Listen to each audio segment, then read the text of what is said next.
에베소서 1장 7절에서 10절까지 말씀을 보겠습니다. 우리가 그리스도 안에서 그의 은혜의 풍성함을 따라 그의 피로 말미암아 구속 곧 죄 사함을 받았으니 이는 그가 모든 지혜와 총명으로 우리에게 넘치게 하사 그 뜻의 비밀을 우리에게 알리셨으니 곧 그 기쁘심을 따라 그리스도 안에서 때가 찬 경륜을 위하여 예정하신 것이니 하늘에 있는 것이나 땅에 있는 것이 다 그리스도 안에서 통일되게 하려 하심이라. 우리는 지난 시간에 한국 교회가 가지는 그 신앙의 풍토가 복음주의적이라 하는 내용을 확인했습니다.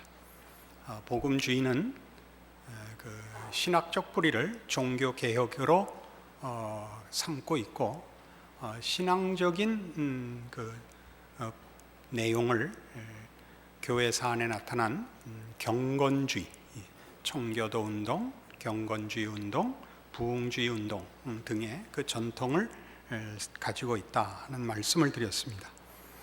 이러한 복음주의의 그 전통과 그 성격들은 이런 특징을 갖고 있다 말씀드렸습니다. 회심, 체험,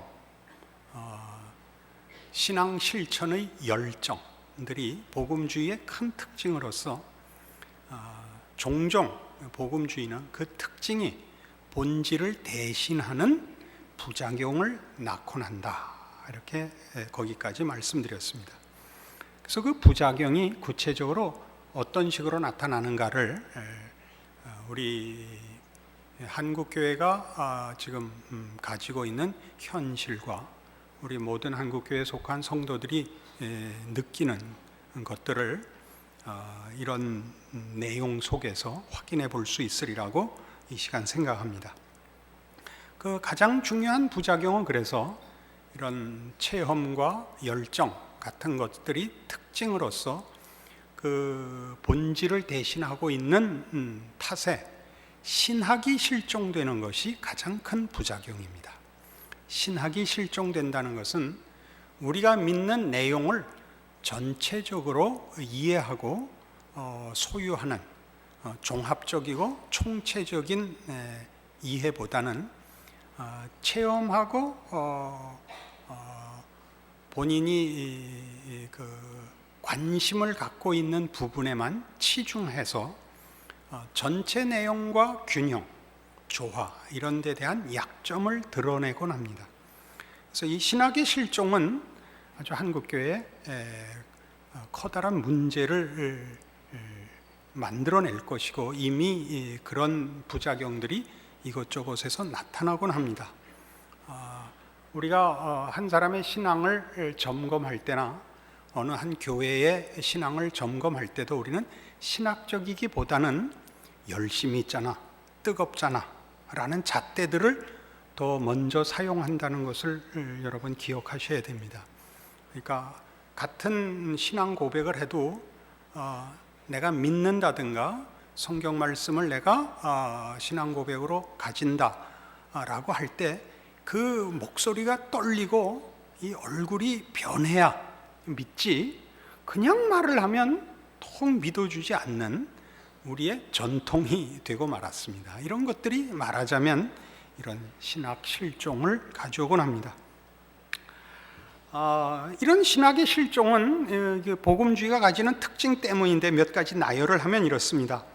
믿음의 초점이 하나님으로부터 개인으로 옮겨집니다. 주관주의적이 됩니다. 이런 탓에 그 심리주의적 설교가 대종을 이루게 됩니다. 심리주의적인 설교가 그리고 실용주의적인 강조들이 난무하게 되고 문화에 대한 명쾌한 분석이나 또는 생각하는 그런 풍토들은 없어집니다. 이렇게 단순화되고 원색화되고 경직되는 부작용을 가지기 때문에 신앙을 논할 때 신학적인 사고를 가지는 총체적이고 질서와 조화와 균형을 따지는 문제들은 늘 복음주의적 특성상 홀대받게 되곤 합니다. 예를 들면 이런 겁니다. 복음에 대한 감격과 열정을 가지고 신학교에 오는 신학생들이 많습니다.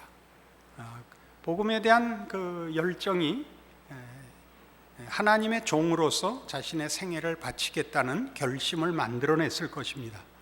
신학교에 오면 이런 말하자면 뭐라 그러나요? 그런 소문이 있습니다. 신학을 하면 신앙을 잃는다 라는 말이 있습니다. 신학교에만 있는 약간 자조적인 말일 수 있는데, 왜냐하면 3년 다니는 신학교 공부 생활 동안 성경 한번 제대로 볼 틈이 없이 헬라어 배우고 히브리어 배우고 조직신학하고 자유주의 신학 비판하고 하느라고 한 번도 감격적인 순간을 못 가진다, 그런 뜻입니다. 그러나 바로 이 표현이야말로 복음주의가 가지는 특징상 언제나 결함으로 드러날 수 있는 본질을 잘 규명한 표현한 내용일 것입니다. 왜냐하면 신학이라는 것은 내가 좋아하는 것, 내가 감격하는 것으로만 그 내용이 되어 있는 것이 아니라 내가 관심이 없고 모르고 또 구차는 것까지 다 배우는 것이 신학입니다. 그러니까 우리가 우리의 신앙에서 회심과 전도만이 아니고, 예를 들면 변증 또는 논쟁거리들, 신학적 논쟁거리들까지 배워야 됩니다. 그게 우리가 믿는 신앙의 총체적인 내용들입니다. 그러니까 그런 것이 언제나 감격과 열심으로 동의한 내용으로 축소되니까 신학은 재미없는 것이라는 표현이 나오게 되고, 신학이 무슨 소용이 있어? 라는 표현으로까지 이어지는 현실이 됐습니다. 그럼 구체적으로 신학이란 뭐냐? 그럴 때 신학에는 세 가지 요소가 있습니다. 첫째로 신앙 고백적 요소가 있고, 둘째로 이 신앙 고백에 대한 성찰이 있고, 셋째로 이 두 요소에 기초한 미덕의 개발, 소위 영성이라는 것이 있습니다.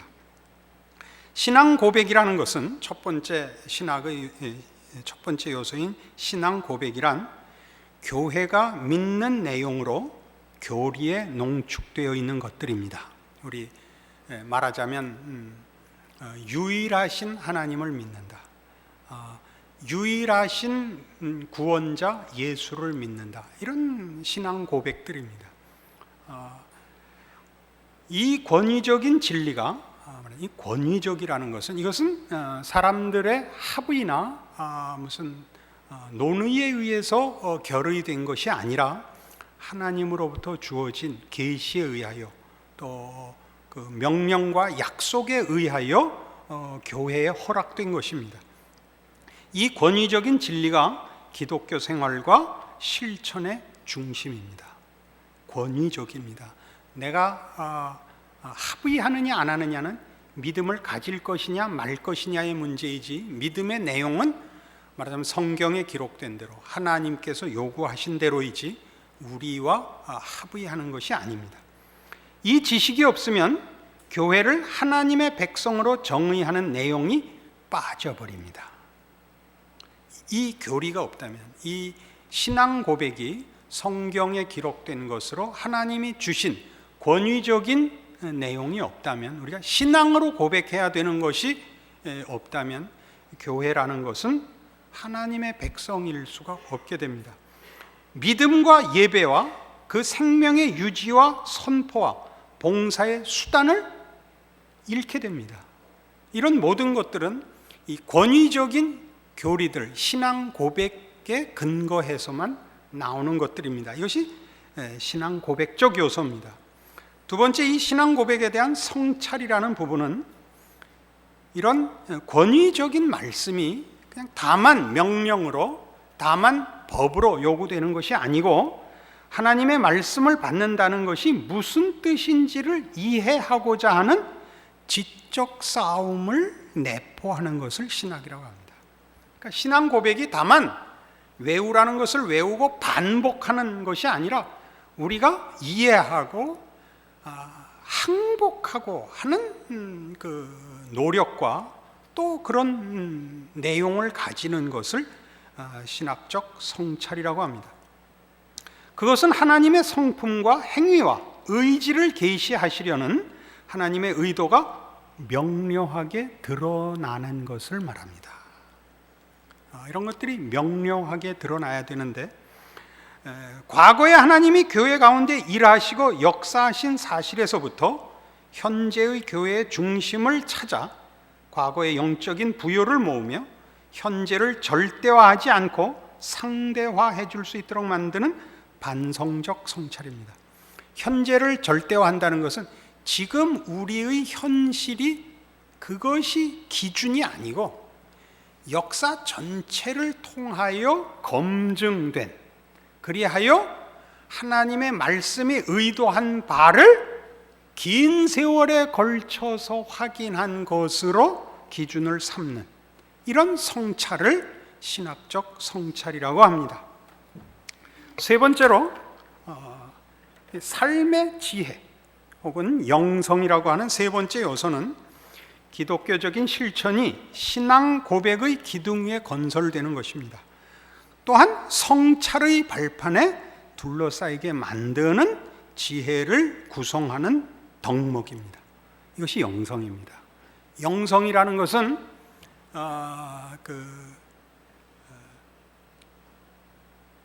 세속적인 것에서부터 구별한다고 해서 물질 세계를 외면하고 신비롭고 초월적인 것을 추구하는 것을 영성이라 그러는 것이 아니고, 이런 신앙 고백이 갖는 그 힘과 내용을 우리의 존재와 생애에 또는 우리가 사는 세상에 담아내는 지혜와 실력을 영성이라고 합니다. 이 영성은 기독교적인 실천과 삶을 우선적으로 기법의 문제가 아니라 진리의 문제, 진실의 문제로 보는 것을 말합니다. 기법의 문제가 아닙니다. 열심, 정열, 방법의 문제가 아니라 진리를 담아내느냐, 진실을 담아내느냐를 원색적으로 가기 쉽죠. 말하자면 회사를 나가도 신우회를 만든다. 이렇게 만드는 것이 영성의 최고의 지혜가 아니고, 회사에 가면 비록 월급 받고 일하는 거지만 마지못해 일하는 것이 아니라 주를 섬기듯이 내 일을 한다. 이것이 영성이라는 얘기입니다. 이게 지혜고 이것이 실력이라는 것이죠. 이런 영성을 말하는 것입니다. 그것은 우리의 신앙 고백이 이런 신학적 성찰을 통하여 우리의 현실 속에서 어떻게 녹아나오고 어떻게 발휘되어야 하는가의 문제에 근거하여 만들어지는 것입니다.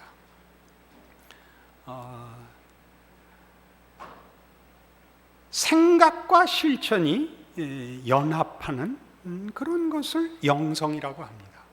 이념과 신념과 생각으로 가지고 있고 실제는 그렇지 않은 이런 것이 아니고, 우리가 고백하고 소원하는 것을 실천하되 실천이 그 생각을 담아내는 것이어야 합니다.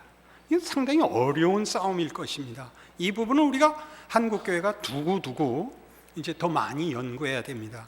삶의 정황이 그때마다 다르고 우리가 사는 시대의 정신과 그때의 풍조가 다른 그런 문화 속에서 어떻게 우리가 믿는 바를 제대로 우리의 내용을 담아낼 수 있느냐 하는 것들은 그건 굉장한 실력을 요구하고 또 연구해야 되는 것들입니다.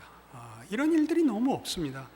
우리는 한국교회는 그런 면에서 아직도 신앙적 실력의 깊이가 그렇게 깊지 않습니다. 비판하고 부정하려고 하는 얘기가 아니라 현실을 직시하게 하려고 하는 얘기입니다. 우리는 바로 얼마 전까지만 해도 예수 천당이라는 거 하나 외에는 우리의 신앙을 증명하는 방법을, 그리고 우리가 가진 신앙을 자랑하는 방법을 갖지 못했습니다. 그래서 그 안희숙 씨 쓴 죽으면 죽으리라를 보면 안희숙 씨의 평생의 부끄러움이 뭐냐 하면 순교에서 낙오한 성도라는 것이었습니다. 죽어야 되는데 못 죽었다는 거죠. 죽는 게 신앙은 아닙니다. 죽음을 놓고도 나는 이 신앙을 포기하지 않겠다는 맞습니다. 그러나 죽음으로밖에 신앙을 증명할 길이 없으면 그러면 어떻게 후손에게 연결하겠습니까? 그 유언을 하면 그다음에 죽어야 되는 겁니까? 그렇게 갈 수는 없지 않습니까? 살아서 증명해야 되는, 살아서 발휘해야 하는 신앙의 내용과 실력을 개발하지 못했었기 때문에 바로 엊그제까지 그랬고, 이제 그 다음에 만든 한국교회 신앙의 그 설명이랄까, 선포랄까, 자랑이랄까 하는 것은 전도입니다. 그러니까 시도 때도 없이 전도만 얘기하는 거예요. 전도만. 대학부를 맡았었던 젊은 목사 시절에 그 방학 때 이제 뭐 저희 집에 그 학생들을 모아놓고 한 더위니까 수박을 잘라 먹는데 한 왼수가 요따우 질문을 했어요. 목사님, 우리 지금 이 수박 먹지 않아도 죽지 않지 않습니까? 이거예요. 그래. 왜? 이거 아껴서 선교헌금 하십시다. 이거예요. 먹어. 너 수박 먹어. 하나님이 선교사한테 돈 따로 보낼 테니까 걱정 말고 처먹어. 그랬던 기억이 납니다. 그러니까 그렇게 밖에는 우리의 진심을 표현하는 방법을 아직 갖고 있지 못한 한국교회 현실이라는 것을 여러분이 알고 계셔야 됩니다. 그러니까 지금 제가 이렇게 표현하는 것은 어떤 분들에게는 당혹스러울 수 있습니다. 그렇게 밖에는 진심을 설명할 줄 모르는, 표현할 줄 모르는 사람들은 그럼 어떡하란 말인가? 당신같이 그럼 밤낮 당구 치는 게 옳은가? 그러면 참 애매해집니다. 그런 문제는 아닙니다. 제가 당구 쳐서 여러 사람 전도했다고 이미 간증을 한 적이 있는데 그런 문제가 아니고 예수를 믿는다는 것이 얼마나 폭넓은 부요한 문제인가 하는 차원의 얘기입니다. 이런 영성이 존재할 때만 주어진 상황 가운데서 기독교적이 된다는 것, 그리스도인이 된다는 것이 무엇인지를 알 수 있는 지혜가 생겨납니다. 이런 영성이 존재할 때만. 그러니까 원색적 싸움, 감동의 싸움이 전부가 아니고 어떻게 누가 더 넓게, 크게, 깊게, 두텁게 예수 믿는다는 것을 채우고, 그러니까 충만케 하고 부욕케 하고 넘치게 할 것이냐라는 싸움에 이제 그 숙제, 문제 이제 여러분들이 직면하고 계시다 이겁니다. 이 문제에 대하여 연결되는 내용으로 저희 신학 실종에 관한 설명을 드리면서 신학의 3대 요소를 이제 설명하고, 이 부분이 잘못됐을 때 어떤 일이 생기는가를 여기 준비한 글로 제가 좀 읽겠습니다. 그런데 현대는 하나님의 객관적인 진리와 시공간의 세계 가운데서 하나님이 자신을 제시한 것에 대한 공적인 고백이라는 신앙 고백이 학문 세계에서 매우 어색한 것이 되었다. 신앙 고백이 권위적으로 하나님이 주신 것으로 주어진 것인데, 계몽주의 이후로 이런 것들은 다 초월이라는 것을 거부하고 합리주의가 되자 신앙 고백은 사라지고 말았던 것입니다. 학문 세계에서 1차적으로 이 일이 일어났습니다. 왜냐하면 학문 세계가 계몽주의의 습관을 고수하고 있기 때문이다. 그리고 흔히 그런 신앙 고백은 좀 더 넓은 사회적 맥락 가운데서도 마찬가지로 당혹스러운 것이 되었다. 왜냐하면 현대성이 무엇이 적당한 것인가에 대한 우리의 감각을 바꾸어 버렸기 때문이다. 그 결과 학문 영역에서 신앙 고백은 그 무게를 상실하거나 아예 사라져버렸다. 우리가 이 강의를 할 때 제가 세 파트로 나눴습니다. 첫 번째는 계몽주의로부터 시작된 합리주의의 피해, 두 번째는 현대화로 인한 다원주의 사회 속에 살고 있는 현대성이 가지는 절대에 대한 거부, 이렇게 두 번째 했고, 우리 세 번째는 이제 복음주의에 대해서 우리의 신앙의 색깔들을 가지고 우리를 점검하고 있는데, 이 앞에 것들, 계몽주의로 인한 합리주의나 또는 이 현대화로 인한 세속성 혹은 다원주의, 절대를 거부하는 이런 모든 것들이 신앙 고백을 없애버렸습니다. 그럼 신앙 고백이 없어지면 어떻게 되느냐? 자, 여기 이렇게 됩니다. 이와 같이 일단 신앙 고백이 사라져 버리자 신학적 성찰이 새로운 목초지를 찾아 나서게 되었다. 신학적 성찰은 무엇에 대한 성찰이냐면 신앙 고백에 대한 성찰인데, 신앙 고백이 없죠? 무엇을 성찰을 해야 되는지, 무엇을 연구해야 되는지 그 내용과 주제가 없어져 버렸죠. 그래서 새로운 목초지를 찾아 나서게 되었다는 거예요. 새로운 주제를 만들게 되었습니다. 그리고 신학적 성찰이 하나님 말씀의 연구라는 분야를 상실하게 되자 어떻게 됐느냐? 동양적 영성에서 급진 정치학에 이르기까지, 페미니스트 이데올로기에서 환경에 대한 관심에 이르기까지 모든 영역에서 신학적 성찰의 주제를 찾게 되었다. 여러분, 그런 대표적인 이런 사례는 민중신학 이런 것들입니다. 이런 것들은 전부 원래 신앙 고백을 성찰의 주제로 삼아야 하는 신학의 가장 중요한 작업이 신앙 고백을 고백으로서 인정하지 않게 되자 성찰할 내용을 가지지 못하게 됐습니다. 그래서 성찰할 내용을 우리가 만들기 시작했죠. 그러자 그것은 결국 사회적인 것이 되고 말았습니다. 사회적인 것. 그러니까 사회 안에 일어나는 모든, 하다못해 환경, 계급, 인종, 이런 것들이 신학적 주제가 되고 말았다고요. 참으로 무서운 일이죠. 그래서 신앙 고백이 사라진다는 건 참으로 무섭습니다. 더욱이 계급적인 관심사가 교회와 학문 세계에 끼어들어서 그 간격을 벌려놓았다. 그 결과 신앙 고백의 실천에 대한 책임과 그 토대를 잃어버린 학문 세계에서의 신학적 성찰은 그들 사이의 내적인 대화를 그 바깥에 있는 사람으로서는 도저히 이해할 수 없는 특별한 관심을 가진 사람들의 작은 세계에 맡기게 되었다. 그러니까 인생을 설명하고 인간을 설명하고 역사를 설명하고 하는 우리 삶의 전 영역을 담아내야 할 신학이 또는 신앙이 이제는 조그마한 주제들로 스스로 그 책임의 한계를 좁혀서 노동운동 같은 데가 있는 거죠. 필요합니다. 그러나 그것이 신학이 해야 할 중심된 내용은 아닙니다. 그러니까 글쎄요, 굉장히 어려운 내용인데 무슨 어디였죠? 그 미 공군 연습장 노근리였네? 정확히 이름이 모르겠는데 그거 가서 뭐 미군 부대 이전해라, 뭐 미군 철수해라, 이런 것들은 신학의 주제가 아닙니다. 그건 신앙 고백이 아닙니다. 그 내용은 미국 편을 들 것이냐 말 것이냐는 신앙 고백에 들어있질 않습니다. 그러나 이런 것들이 어떤 신학적인 전통 속에서는 그것이 주제가 되어 있습니다. 왜 그렇죠? 전통적인 신앙 고백이 거부되자 그런 것들로 신학의 주제를 삼게 된 것입니다.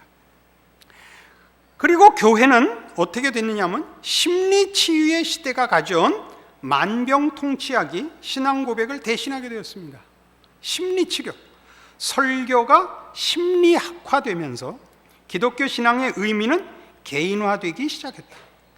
단 한 차례의 일격에 신앙 고백은 빠져버리고 신학적 성찰은 주로 한 개인의 자아에 대한 생각으로 축소되었다. 그러니까 신앙 고백은 전부 뭐가 됐다고요? 주관주의가 되고 개인 체험이 되고 개인의 기호와 관심사로 축소되고 말았습니다. 하나님의 일하심 속으로 부름을 받아서 모든 신앙 고백이 하나님을 알고 예수 그리스도 안에서 동일해지는 신앙 고백은 없어지고 각자의 신앙 고백들이 남게 되었습니다. 그리고 모두가 원하는 그냥 쉽게 복 받아라가 되고 말았죠. 나중에 또 따져보겠습니다만, 그래서 복은 각각 다른 겁니다. 어떤 사람한테는 건강이고, 어떤 사람에게는 성공이고, 어떤 사람에게는 뭐 이빨 낳는 거고, 실제로 뭐죠? 산프라치가 금리빨이 된다까지 나오지 않았습니다. 이런 어처구니 없는 데까지 나오는 것이 괜히 나온 것이 아닙니다. 한국 교회도 신학이 실종되고 있기 때문입니다. 그리하여 목회자는 오늘날 현대성이 존경하고 사모하는 바를 구현하고자 애쓰고 있습니다. 현대성이 존경하고 사모하는 그게 뭐냐? 이 문화가 가장 찬탄하는 두 가지 유형, 즉 경영자와 심리학자 유형에 비추어서 목회 사역을 재정의하고 있습니다. 경영자요, 심리학자가 되고 말았습니다. 목사들은 이게 다 죽여버려야 됩니다. 다 죽여야 되는데 하나님 하시는 일은 알 수가 없습니다. 원래부터 괜찮은 사람은 없습니다. 이런 과정을 거쳐서 나중에 훌륭해질 수 있기 때문에 우리는 오늘 심판의 칼을 빼서는 안 됩니다. 저도 옛날을 돌아보면 잘했다는 생각은 거의 안 들고 창피하다는 생각은 참 많이 듭니다. 그러니까 우리가 이게 쉽게 할 얘기는 아닙니다. 그러나 이런 걸 정리하고 이해하지 않고 크는 것은 안 되며, 또 어쨌든 지금 당장은 어떤 분들에게는 이것이 공격하는 것이 될 수 있을지 몰라도 어쨌든 해야 되는 말이고, 한국교회와 성도 여러분들을 위해서 꼭 가르쳐야 하는 내용입니다. 신앙의 실천이 무엇을 의미해야 하는지를 정의하고 그 내용을 규제함에 있어서 이 현대적 지혜가 신앙 고백을 대신하게 되고, 하나님 말씀의 진리를 현대 생활의 과정에 연결하는 힘든 작업이 좌절되자 신학은 다시 한번 위기를 맞이했다. 그리하여 신학에 남은 것은 모두 과거의 지혜가 남긴 빈 껍데기뿐이다. 이것이 바로 신학의 축소 과정이다. 학문 세계에서는 성찰에 대한 신학의 의미가 축소되었으며, 복음주의 교회에서는 실천에 대한 신학적 의미가 축소되었다.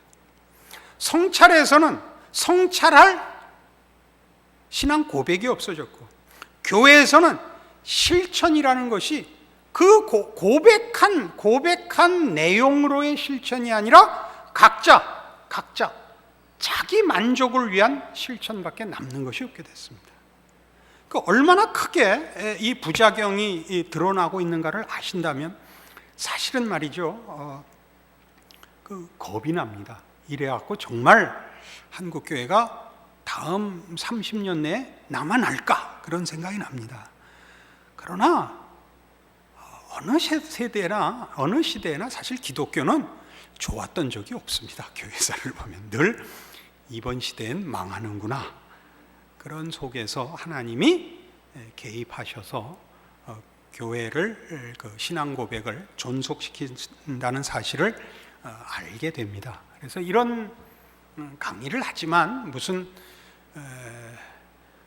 이제 마지막 남은 엘리야 같은 심정으로 하는 것은 아닙니다. 7,000명이 남아 있는 것을 믿습니다. 그건 하나님이 하십니다. 그러나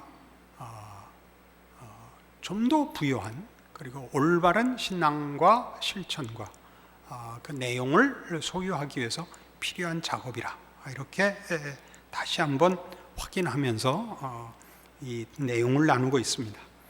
다시 말해서 기독교가 그 고백에서 실천에 이르는 과정, 실천이라는 건 아까 영성이라고 그랬습니다.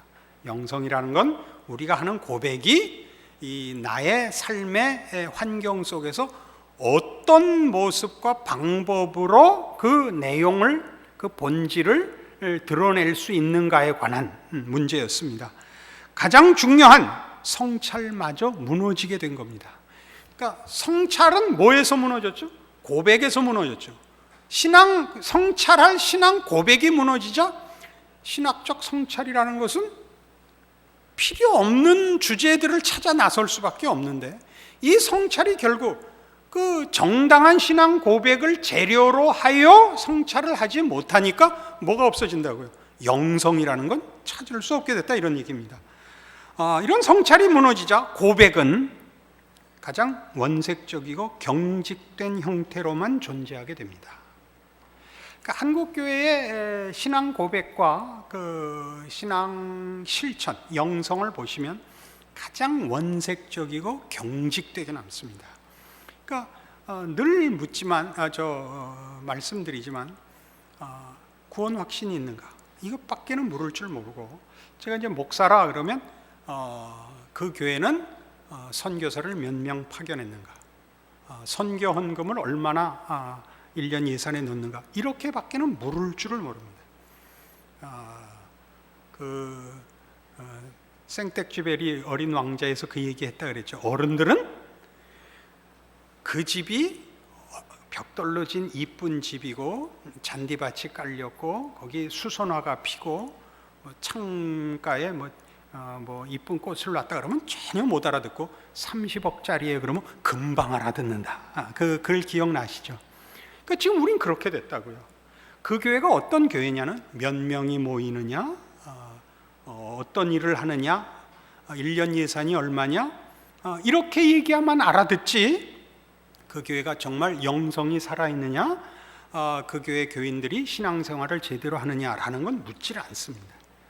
그러니까 우리 다 이런 면에서 큰 교회에 소속되어 있는 분들은 물론이요, 작은 교회에 소속되어 있는 분들까지도 전부 이런 식의 자기 확인을 거듭하면서 사실은 공허해야 하고 있습니다. 그렇게 남에게 자랑은 하지만 그것으로 본인이 만족해하고 있지는 않습니다. 그러나 그것밖에는 할 줄을 몰라서 계속 끊임없이 자기가 소속한 교회를 자랑하고 또 자랑할 수 있는 교회로 만들기 위하여 보이는 것들로 확인하는 일에 서로 매진하고 있습니다. 복음주의가 신학 성찰의 현학성, 여기서 말하는 현학성이라는 건 이론으로만 빠지는 것을 말합니다. 학문은 늘 이런 또 부작용을 가집니다. 복음주의는 신학 성찰의 현학성을 지적하고, 즉 신학이 이론화되기만 하고 관념화되고 실천의 힘을 상실한 것을 지적하고, 기독교 신앙이 갖는 그 영성이 갖는 생명의 역동성을 강조한 것이 복음주의입니다. 그렇지 않습니까? 복음주의가 신학 성찰의 현학성을 지적하고 실천적 영성을 주장했으나, 이런 신앙 고백과 성찰이 무너지자 실천적 요구가 대중성, 상업성, 실용성을 수용하는 결과를 낳게 됩니다. 지켜야 하고 확인해야 하고 누려야 할 하나님이 약속하시고 부른 내용들을 상실하자 우리는 이것밖에는, 우리가 만들 수 있는 건 이것밖에 없는 겁니다. 사회학적이고 주관적이고 개인적인 만족 외에 더 이상 목표할 것도 내용으로 할 것도 없게 되는 것입니다. 지금 한국교회에 만연한 할렐루야를 보십시오. 할렐루야를 어느 때 하는가 보십시오. 거기 하나님의 하나님 되심이, 그러니까 모든 성도들의 삶 전체를 포함하는 그 주권과 그 은혜의 무한하심으로 확인되는 할렐루야가 아니라 각 개인의 소원과 각 개인의 그 문제가 해결되는 것에 할렐루야죠, 다. 그러니까 전부 다르죠, 할렐루야. 그래서 할렐루야가 요새는 그 톤이 바뀌었더라고요. 이렇게 옛날에 할렐루야가 굉장히 감동적인 할렐루야, 적어도 이렇게 했으니 요새는 할렐루야 이렇게 돼버렸죠. 이제 나중에 이게 뭐가 될지 모릅니다. How are you? 이렇게 될 겁니다. 그러니까 말을 하다 보면 너무 여기에 걸려 있는 분들에게 상처를 줄 수 있습니다만은 어쨌든 우리 다 같이 이 문제는 넘어서야 됩니다. 이러한 신학적 성찰의 실패는 복음주의를 그 자체의 신학적 용어로 설명할 수밖에 없고, 신학적 용어로 설명할 수 없고 그 말에 묻어있는 수식어로 설명하게 되었습니다. 그러니까 복음주의가 가지는 신학적 내용으로 설명하는 게 아니라 이 복음주의라는 말이 가지는 수식어. 그래서 어떻게 됐냐면 해방신학적 복음주의, 노동해방적 복음주의, 은사주의적 복음주의, 이렇게 됐습니다.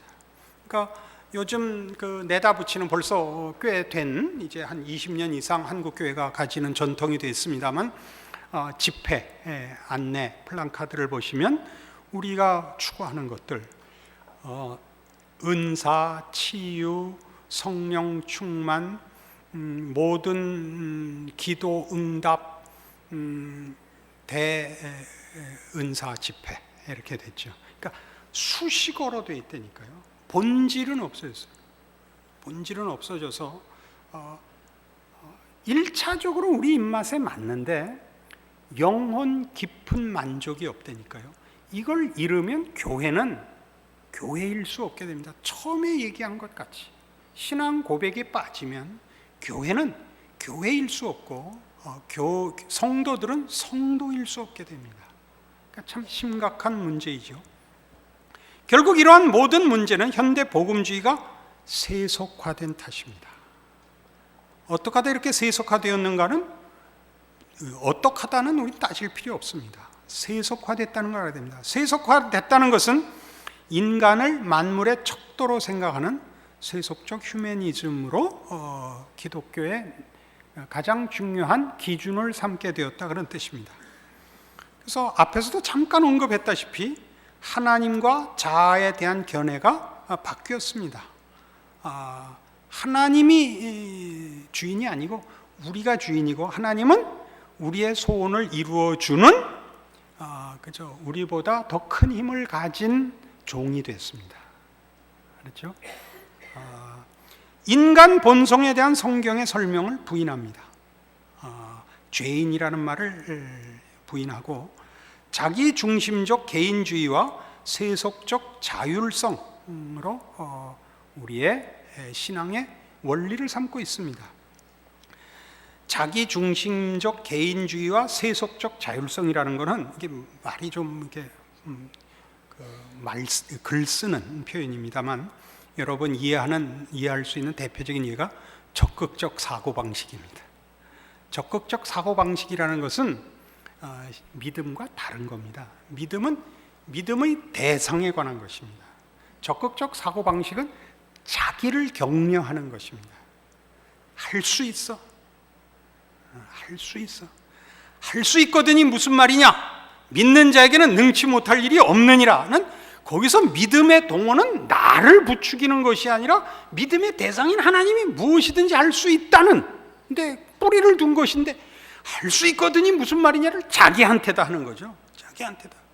기도하면 된다 하니까 기도를 하나님 앞에 하는 게 아니라 자기한테 하는 거죠. 왜 주저앉아 있느냐? 신자가 그래서 되겠느냐? 라고 자기한테 기도를 하는 꼴이 돼서, 그래서 아마 통성기도가 생겼을 겁니다. 들으라고 하는 기도가 아니잖아요. 들으라고 하는 기도가 아니라 아우성을 쳐서 모든 잡념과 정상적인 사고의 체계를 무너뜨려 할 수 있다고 믿고 돌아가게 만드는 그런 자기 최면에 불과합니다. 이건 제가 암만 심하게 말해도 괜찮습니다. 그래서 이렇게 아우성을 칠 겁니다. 그리고 기도할 때 손 들고 흔들고는 가서 작두로 다 썰어버려야 된다고 저는 믿습니다. 이렇게 말하지 말자고 기도까지 하고 올라왔는데도 이 부분에 이르면 그만 이렇게 되는 것을 용서하지 마십시오. 또한 율법과 자기 성취를 혼동합니다. 율법이라는 것은 하나님이 요구하는 신앙의 방법이요, 내용이요, 순종에 대한 가르침입니다. 자기 성취는 하나님의 거룩한 요구가 아니라 내 소원, 내 요구, 내 확인을 위해서 목적하고 열심을 내는 것을 말합니다. 기독교는 더 이상 하나님의 종교가 아니고 믿는 자들의 종교가 되고 있습니다. 또 마지막으로 가장 중요한 것, 죄, 은혜, 이런 단어들이 성경적인 의미와 다르게 사용되고 있습니다. 죄란 뭐죠? 죄란 하나님과 분리된 것입니다. 하나님 없이 사는 것입니다. 그러나 현대인에게 죄란 뭐냐면 자기를 과소평가하고 자신을 부정적으로 보는 것을 죄라고 합니다. 죄책감에서 벗어나라 그럽니다. 요새는 윤리 도덕이 다 무너지고 있죠. 요 근래에 끝난 내 남자의 여자 보십시오. 옛날에는 잘못한 사람이 있었습니다. 바람 피운 남편이 잘못한 것이었는데 이제는 셋 다 바람 피운 남편이나 자리를 지켰던 부인이나 떳떳하게 남의 남편을 뺏어낸 여자나 셋 다 각각의 인생이라고 무슨 이런 정죄라는 기준은 없어졌죠. 각각의 인생이다 이렇게 돼버렸습니다. 이게 참 무서운 겁니다. 그런 걸 보고 나면요 죄 짓는 게 굉장히 쉬워집니다. 그리고 그건 기독교에서는 전혀 용서하지 않는 내용입니다. 우리는 이런 문화와 환경 속에 살고 있습니다. 그래서 결국 한국 복음주의를 논하자면 이제 우리는 이 시점에 이릅니다. 이 신학의 실종은 다만 한 전문 분야의 잘못도 아니고 무슨 목회자 자신의만의 문제가 아니고 한국 교회가 짚고 넘어가야 할, 어쩌면 복음주의가 그 정당한 길을 걷기 위해서 늘 경계하고 조심해야 되는 부분에 관한 것인데, 그걸 다른게 표현하자면 이렇게 됩니다. 그 정체성의 위기를 맞고 있습니다. 복음주의란 정당한 것이고 가장 괜찮은 우리 기독교 신앙의 한 모습입니다. 기독교 신앙에 여러 모습이 있습니다. 옛날 수도원으로 가자는 경건주의자들도 있고 실천을 강조한 경건주의자들도 있습니다. 그런 모든 것 중에 복음주의는 그래도 신학적인 뿌리와 그 뿌리를 근거로 하여 신앙 실천을 강조한 영적 실천과 신학적 내용을 충실히 지키려는 한 운동이었다, 그렇게 말씀드렸습니다.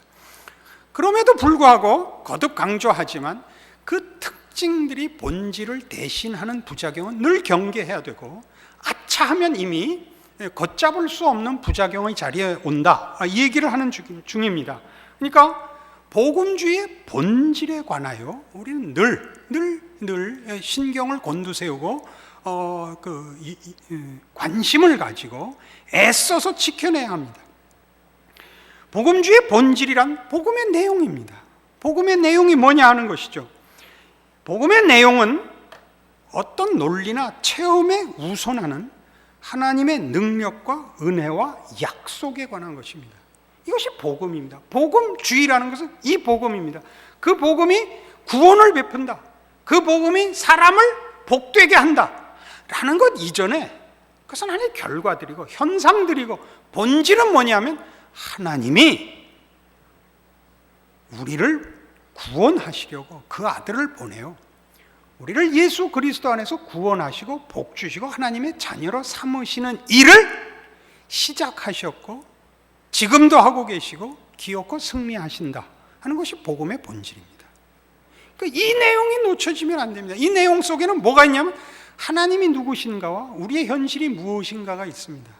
이걸 놓치면 어디로 간다고요? 아까도 했다시피 신학 성찰이, 신앙 고백이 무너지자 주제를 뭘로 삼았다고요? 사회학적인 것으로 삼을 수밖에 없었다고요. 그리고 개인적으로 그것은 심리적이고 현실적인 것이 되고 만다고요. 이리 가면 안 됩니다. 물론 그것을 하나님이 들어주십니다. 우리의 현실적인 필요들에 대한 기도에 대해서도 하나님이 응답하십니다. 그러나 그것이 복음의 본질이거나 신앙의 가장 중요한 내용인 것은 아닙니다. 우리가 신자로서 하나님 앞에 우리의 필요와 우리의 가는 길에 대한 보호와 인도와 간섭과 은혜와 능력을 요구하고 응답받는 것은 당연한 것입니다. 그러나 그것이 신학의 본질은 아닙니다. 그 본질에서는 하나님은 우리를 사랑하신다.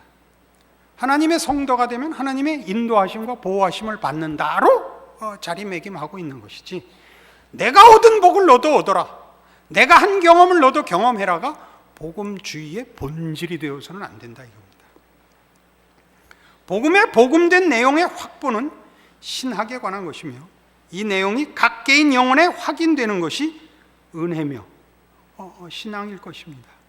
그러나 이 복음의 내용에 대한 개인의 확인이 복음의 근거가 아니고 증거요 결실임을 알고 나 자신의 감격과 헌신 위에 복음이 성립하는 게 아니라 하나님의 은혜로우심과 신실하심 위에 복음이 성립함을 확보해야 합니다.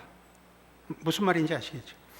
우리가 한 경험은 신학의 전체 내용 중에 어느 한 부분일 것입니다. 우리가 경험한 것은, 경험한 것이 전부라 그러지 말란 말이죠. 경험함으로써 경험하지 않은 성경에 약속된 모든 복음의 내용들, 하나님의 약속의 내용들 모두를 소유하는 신학적 성찰을 가지셔야 된다고요. 여러분이 실제로 신학적 성찰을 할 필요는 없습니다. 그런 지도자의 가르침을 따라 그 모두를 소유하셔야 됩니다. 대표적인 예를 들어보십시다. 마태복음 16장 16절에 나오는 베드로의 고백을 보십시오. 주는 그리스도시요 살아계신 하나님의 아들이십니다. 예수님께서 칭찬하시죠. 바요나 시몬아 네가 복이 있도다.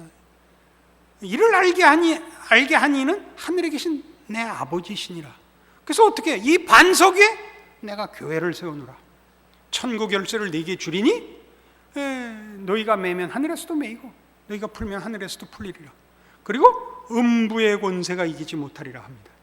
이것은 베드로의 신앙 고백의 열정 위에 선다는 뜻이 아니라 고백의 내용, 주는 구원자이시며 하나님이신 사실 위에 교회가 섭니다. 그러니까 우린 바로 여기서 틀리는 것이죠. 베드로의 신앙 고백 위에 섰다고 할 때는 우리는 베드로가 이렇게 주먹을 쥐고 혈서를 쓰면서 주는 그리스도시요 살아계신 하나님의 아들이십니다 라고 한 그 열정 위라고 대부분 생각을 합니다. 밖에 나가서 이 열심 있는 성도들에게 물어보십시오. 이 위에, 그러니까 전부 옛날부터 무슨 기도를 했냐면 이 나라를 제게 주십시오, 세계를 제게 주십시오. 이 한국교회 그 열심 있는 성도들의 기도였다고요. 그건 말이죠, 굉장히 위험한 기도입니다. 그거는 왜 위험하냐면 무식하면서 힘을 가지면 굉장히 위험하기 때문입니다. 무식할 때는 무능해야 됩니다. 그러면 무해한데, 무식하면서 유능하면 많이 유해합니다. 맞습니까? 안 맞습니까? 이건 우리가 역사를 통해서 아는 내용입니다. 이러한 신학적 토대 위에 복음주의가 설 때만 복음주의 안에 있는 여러 다양한 특징들이 질서와 조화를 이룹니다. 그땐 그게 본질의 차이가 아니라는 걸 압니다.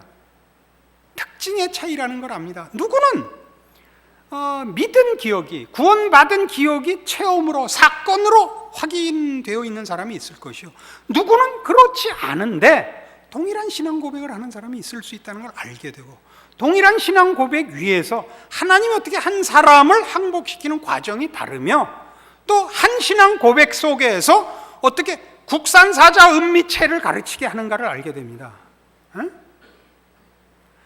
국어 가르치면 모두 국어 가르치자 그러고, 산수 가르치면 모두 산수 가르치자 그러고, 그거 모르면 사람 아니라 그러고 하는 일들은 그것이 유일한 본질이라고 믿고 있기 때문에 특징을 본질화함으로써 자기네와 동일한 특징을 가지지 않으면 아니라 그러는 싸움이 일어납니다. 그래서 우리 지난 시간에 했다시피 자꾸 분파주의가 된다 그랬죠. 이 부작용이. 그래서 복음주의의 주관적 열정과 특징이 토대가 되면 우리의 다양함과 풍성함이 무질서와 혼란과 대립을 낳을 것입니다. 이거 한국교회가 한번 생각해 볼 문제라고 생각합니다. 교회란 기독교 신앙의 정수를 담은 공동체입니다. 교회는 주의 몸이며 새로운 피조물이며 주님의 충만으로 존재하는 신비입니다. 교회는 참 신비로운 존재입니다. 따라서 교회의 가장 근본적 자기 활동은 경배와 찬양입니다. 다시 얘기해서 예배입니다. 교회의 가장 본질적이고 근본적인 자기 활동이 예배라는 것은 교회라는 것의 성립, 그리고 교회의 정체성의 본질이 하나님의 하나님 되심 위에 서 있다는 뜻입니다. 하나님이 우리 인류에 대해서 가지시는 목적, 행하신, 베푸신 은혜가 교회를 낳았기 때문에 교회는 언제나 아까 복음주의의 본질을 얘기하자면 복음주의의 특징으로 설명하지 말고 복음의 본질로 들어가자 했던 것까지. 복음의 본질이 뭐였느냐?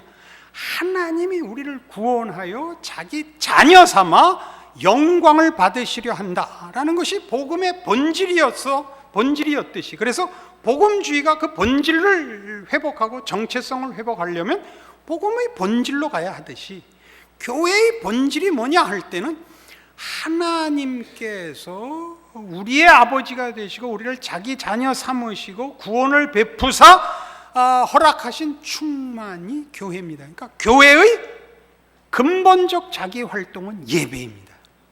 그러니까 교회는 하나님이 영광을 받으셔야 합니다. 여기서 예배는 우리가 하나님께 예물을 드리고 찬송이라는 활동으로 하나님을 치장한다는 의미가 아니라 하나님이 만드신 교회의 교회됨이 늘 확보돼야 되는 것입니다.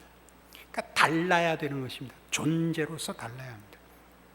그러니까 교회는 근본적으로 하나님의 백성으로서 변화된 새 생명, 의와 진리의 거룩함으로 지으심을 받은 새 존재의 다름이 근본적 자기 활동입니다. 거기서부터 말하자면 무슨 활동이 나가는 것입니다.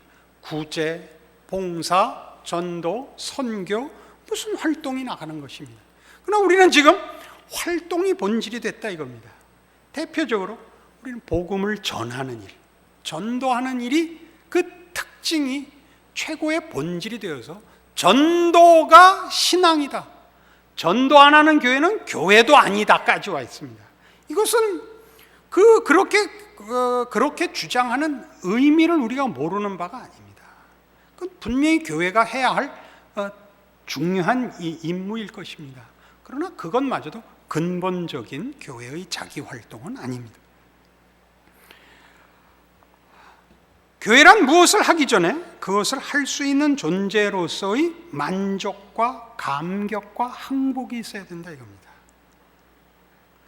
그러니까 한국 교회가 이 본질을 확보하고 있지 않기 때문에 어떤 문제가 생기느냐 하면 우리의 존재로부터 흘러나가는 일이 있건 없건 존재의 확보, 그 정체성의 확인이 갖는 만족감이 있어야 되는데 우리는 일을 할 때만, 종교적 활동을 할 때만 만족과 기쁨이 있고 활동이 중단되면 존재로서의 그 내용을 확보한 존재로서의 자기 확인이 없습니다. 그래서 끊임없이 일을 시켜야 됩니다.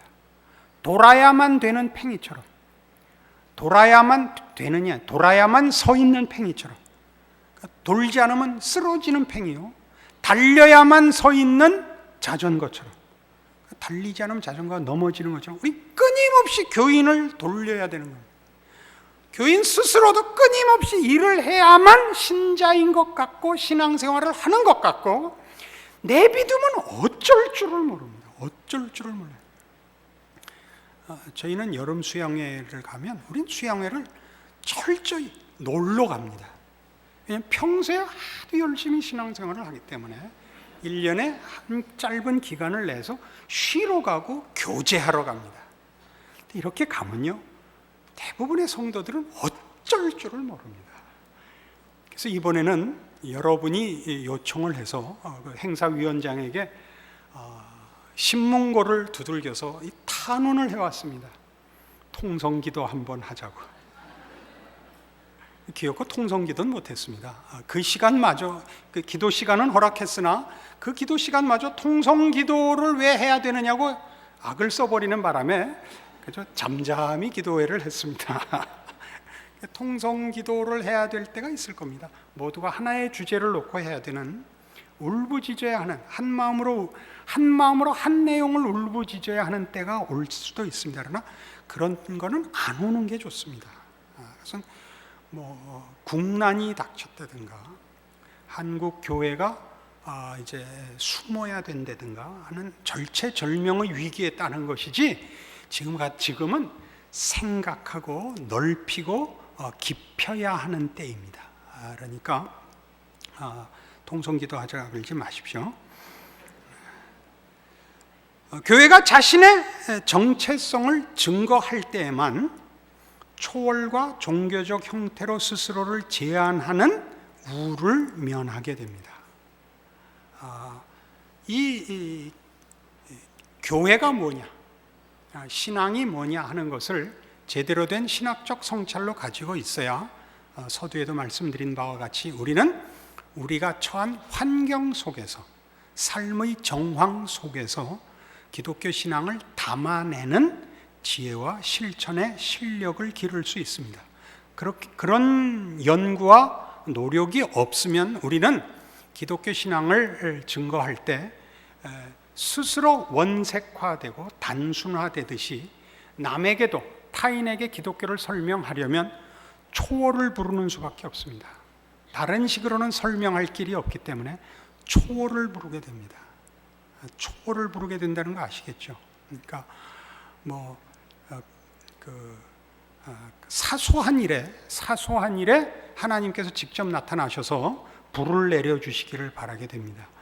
이런 부분에 대한 성경의 가르침은 에베소서 5장에 보시면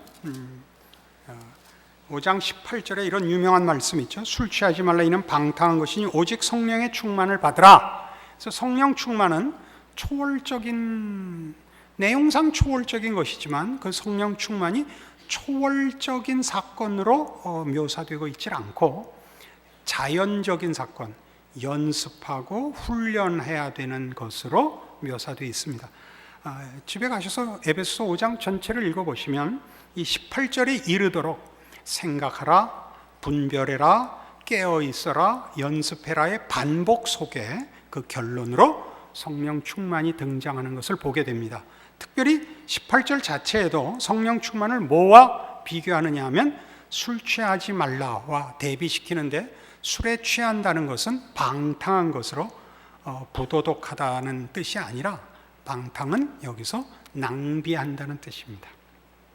그러니까 술에 취하면 제정신이 아니고 그때는 무슨 훈련과 분별이 불가능합니다. 그러지 않는 것으로 성령 충만이 명령되고 있다는 것 기억하셔야 됩니다. 한국교회는 바로 이 성경 구절 기억해야 할 것입니다. 주관적 감격과 체험에도 머무르지 않아야 됩니다. 주관적 감격과 체험에 머무르지 않는다는 것은 우리가 교회가 가진 올바른 정체성, 그 복음의 본질을 소유하고 있다면 우리는 우리의 감격으로 감격을 결과시키려고 그러지 않게 될 것입니다. 내가 얼마나 기쁜가를 눈물 흘려서 상대방을 감동시키고, 내가 겪은 체험이 얼마나 드라마틱한 것인가로 상대방을 항복시키는 것이 아니라 어떻게 변했는가, 옛날과 지금이 어떻게 다른가로 상대방을 항복시킬 수 있게 될 것입니다. 이것이 제일 큰 문제죠. 하나님 모르는 사람과 하나님의 자녀라는 이름으로 변화된 차이로 항복을 시켜야지, 내가 얼마나 큰 감격과 기쁨과 기적을 만났는가를 묘사하는 건 그거는 의미가 없습니다. 우린 자꾸 지금 그걸 하고 있죠. 그러니까 우린 자꾸 이건 용서하십시오. 그러니까 저는 사실은 월십에 대해서는 좀 부정적입니다. 왜 부정적이냐면 같은 편끼리는 되는데 아닌 사람들에게는 이건 전혀 접촉점이 없습니다. 우리가 아무리 멋진 율동과 또는 찬송을 부르고 우리가 흐느껴도 그것은 전달이 되지 않습니다. 그건 뭐와 똑같으냐면 코미디언의 첫 번째 그 철칙이 뭐죠? 조심해야 되는 철칙이 지가 먼저 웃으면 안 됩니다. 웃기러 나온 놈이 웃어버리면 아무도 안 웃죠. 정말 웃기는 사람은 본인은 안 웃어야죠. 상대방을 웃겨야죠. 내용으로 웃겨야죠. 지가 웃으면 막 웃고 재밌어 죽겠어 나는 그러면 다 따라 웃나요? 한심해서 웃지. 그러니까 지금 한국 교회가 우리의 감격을, 우리의 그 자랑을 전달하고 싶거든. 우리의 변화, 우리가 소유한 예수 그리스도, 우리가 믿는 복음의 능력의 결과를, 그 다름을 보여주셔야 합니다. 그거 한국 교회는 못하고 있습니다. 순전히 명분과 열정만 있습니다. 명분과 열정만 있고 달라진 모습에서는 한국 교회는 그렇게 실력 있지 않습니다. 이 문제는 비난하자고 하는 얘기가 아니고 우리의 현실을 직시하자고 하는 얘기입니다. 우리는 더 많이 연습하고 아직도 한국 교회는 더 많이 커야 됩니다. 이제 우리는 초등학교 한 4학년쯤 되지 않았을까 그렇게 생각합니다. 한국 교회의 그 수준이요.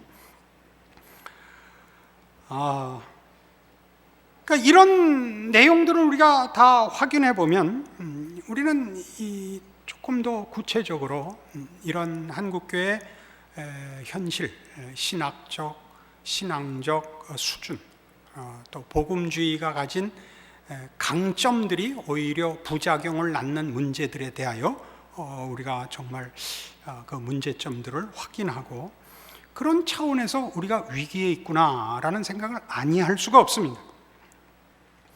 한국교회가 가지는 이런 복음주의에서의 최고의 특징인 회심, 구원에 관한 특징들은 한국교회에 분명히 활력을 불어넣었고 그 열심 있는 전도를 낳았습니다.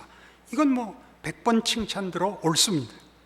그러나 우리가 이 부분을 신학 전체를 놓고 보자면, 그리고 신앙 실천의 전체 내용을 놓고 보자면 죄 관리의 복음이라 이렇게 얘기합니다. 죄 관리의 복음. 우익신학, 보수신학을 말합니다. 보수신학의 본질이 되는 것은 개인의 구원입니다. 개인의 죄 용서입니다. 좌익신학, 자유주의 신학의 경우에는 사회악이나 구조악의 제거입니다. 양쪽 다 죄밖엔 지금 다루지 못하고 있다 이겁니다. 신학적으로 전체를 놓고 볼 때 그렇습니다. 말하자면 삶과 성품의 변화라는 구속의 더 큰 내용이 사실은 어느 진영에서도 다루어지고 있지 않은 셈입니다. 보수신학에서는 보수신학대로, 또는 이 자유주의 신학은 자유주의 신학대로 이 복음의 가장 우선하는 내용에 있는 구원을 논하더라도 그 구원이 하나님의 자녀로서의 하나님의 영광의 회복이라는 삶과 성품의 변화라는 구속의 내용을 담아내지 못하고 있습니다. 좌익과 우익의 공통점은 어느 진영도 개인의 변화에 필요한 논리적 지식과 실제 방향, 그리고 그에 부합하는 일상의 구속에 관한 일관성 있는 틀을 제시하지 못하고 있습니다. 이게 지금 문제입니다. 우리 맨 처음 시작할 때부터 했다시피 우리는 세계관으로 기독교를 설명해내지 못하고 있습니다. 성경은 분명 풍성한 삶과 순종을 향한 개인의 변화를 강조하고 있는데도 성품의 변화보다는 단절된 체험의 연속으로 만족하는 이들을 양산하고 있습니다. 단절된 체험이라는 것은 그것이 큰 내용을, 삶과 인생 전체를 담아내는 역할을 하는 체험과 내용이 되지를 못하고 그때그때 필요해 쓰이는 일회용 체험들 밖에는 만들어내지 못하고 있습니다. 이 단절의 심장부에 자리하고 있는 것이 바로 우리의 삶 속에 스승으로서 예수가 존재하지 않는다는 사실입니다. 그러니까 예수를 구원 얻을 때 한 번 써먹고는 끝인 겁니다. 예수님께서 보이신 공생에서의 그의 삶이 가지는 구원받은 성도들이 본받아야 하는 삶의 모습으로서, 그래서 스승으로서의 예수는 없는 것입니다. 삶과 신앙의 분리, 교회 내에 스승으로서의 예수의 부재는 악한 세상이나 사회 압제로 말미암은 것도 아니요, 일반 성도들의 잘못도 아니요, 현대교회 설교에서 줄기차게 주장하는 왜곡된 내용으로 말미암았다라고 누군가가 아주 신랄하게 비평했습니다. 목사들 너희 잘못이다. 그래서 저는 맞습니다, 그렇게 고백하고 이 자리에 섰습니다. 죄관리 복음에 완전히 사로잡혀 있는 사이에 일과 직업과 사회의 한복판을 살아가도록 현재적 영성으로 부르시는 예수의 초청은 대부분 무시되고 외면되고 있습니다. 그러니까 우리의 신앙적 헌신은 다 특별한 일, 그러니까 명분과 형태에서 종교적인 일로 부름을 받지, 일상 속에서, 사회 속에서, 세상 속에서 내 자리에서 해야 하는 신앙생활이라는 건 없는 것입니다. 그러죠? 그러니까 이건 우리는 죄관리 복음 아래 있다, 이렇게 이 글을 쓰신 이는 그렇게 표현했습니다. 우리는 하나님 나라의 삶의 현재적 실체를 예수의 말씀과 인격을 믿는 믿음을 통해 말과 삶으로 제시해야만 합니다. 세상은 오직 기능만을 요구합니다. 현대가 그렇습니다. 그리고 놀랍게도 기독교 신앙 안에서도 기능만을 요구받고 있습니다. 우린 교회 내에서 세상은, 현대화 속에서의 세상은 효율성만을 따진다라고 다원주의 사회가 된 현대화, 현대성을 다룰 때 우리가 확인했습니다. 근데 교회 내에서도 효율성만을 따집니다. 교회 안에서도 신앙을 능력으로 봅니다. 능력으로. 그 능력은 세상적인 기준에 의한 결과를 낳는 방법입니다. 그렇지 않습니다. 신앙에서는 능력보다 순종과 인내를 앞세웁니다. 그렇죠? 말씀을 붙잡아야 되고 주의 뜻대로 따라야 하는 것이 먼저입니다. 그러나 기능화됐습니다. 현대의 시류를 쫓아가는 한 우리는 삶과 제자도에 대한 예수의 복음에서 의미를 찾지 못하게 될 것입니다. 예수의 사역과 가르치심은 역사 속에 자리한 영혼과 영적 세계의 실체에 바탕을 두고 있습니다. 우리가 자유주의를 비평할 때 이렇게 했습니다. 자유주의란 결국 역사 속에 뿌리를 박은 기독교를 부인한 것입니다. 역사 속에 뿌리를 받았다는 것은 예수가 우리를 구원하기 위하여 이 땅에 오셔서 사람 손에 죽는 겁니다. 기독교의 구원은 이 자연과 초월을 포함한 전 세계와 우주와 영혼을 영역으로 한 구원입니다. 그러니까 요한복음 3장 16절로 얘기를 하자면 하나님이 세상을 이처럼 사랑하사 독생자를 주신 겁니다. 그러니까 우리의 구원은 우리가 살고 있는 이 세계에서 육체를 안고 사는 우리의 존재에서의 구원입니다.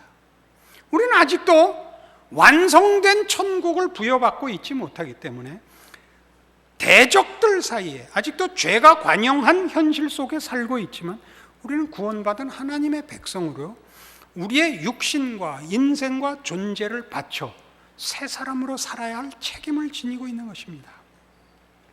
우리는 이미 이 문제를 다루는 그 첫 번째 주제나 두 번째 주제에서 구원이 가지는 의미를 이렇게 확대했습니다. 구원이 창조 질서의 회복이라는 것을 확인했습니다.